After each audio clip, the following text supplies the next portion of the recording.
today the recipe called mutton ball. The village style, exactly. If the pack was ready, you can make within 10 minutes. This is juicy, flavorable, without too much of masalas. It's a quick and easy. Tip number 1. I prefer to use a wide based flat vessels. This allows mutton balls to cook evenly without any breaks. So now let's get started. First, add a oil of 3 tablespoons and chopped onions. Fry until they get brown. Now you can add the solid parts which comes along with the mutton. So this part of the mutton you have to wash it and add to the vessel. Make sure the solid parts are facing to the oil. Now you can add a teaspoon of turmeric and the rock salt. After adding these 2 ingredients, make sure the flame is in low. Give it one good mix, let the mutton cook in its own juices. In meanwhile, let's prepare the masala pack. In a blender, add half of the coconut, which is a more quantity.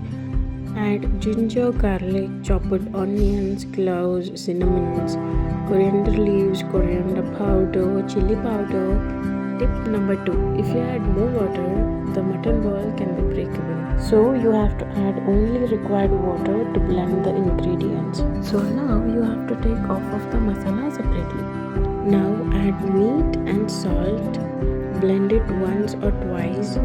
Once it combined, keep it in aside. Take a small blender and add fried grams or roasted chana dal. Blend it to a smooth powder and add to the same masala paste. Blend it again to this consistency. Using a spoon, scoop out a small proportion of the mixture and roll it in between your palms into a small uniform balls. Repeat this for the rest of the mixture until a whole batch is ready. Secret tip number 3.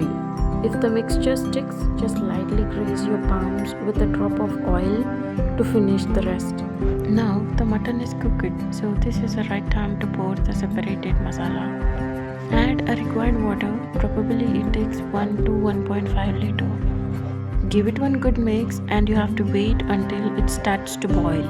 Most of the non-veg recipes won't need much coconut, but usually this recipe requires more coconut. If the coconut size is big, take half of the coconut. If the coconut size is small, you have to take whole coconut. When it starts to boil, add a coriander leaves. Give a gentle mix and just look at how thick it's turned. After adding masala, you have to keep boiling at least for 5 minutes. It helps to get all the raw smells out. After 5 minutes of boiling, make sure the flame is in a low. Now you can place the mutton balls in a vessel with enough space between them to keep from sticking together. I know that you can do this perfectly.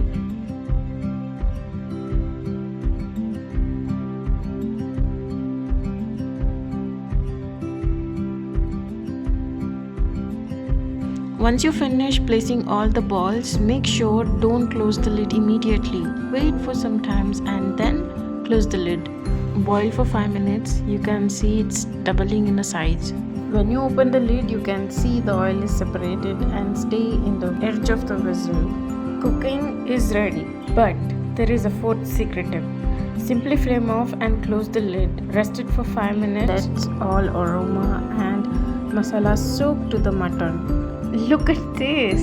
I'll take one out to show you. See how it just glides into the plate. It's incredibly juicy and fluffy on the inside. This dish is the best partner for dosa, puri, paratha. So yeah, this is how you master the traditional mutton ball. It's juicy and flavorful. It's ready to be enjoyed. Give this a try in your kitchen. I'll see you in my next recipe.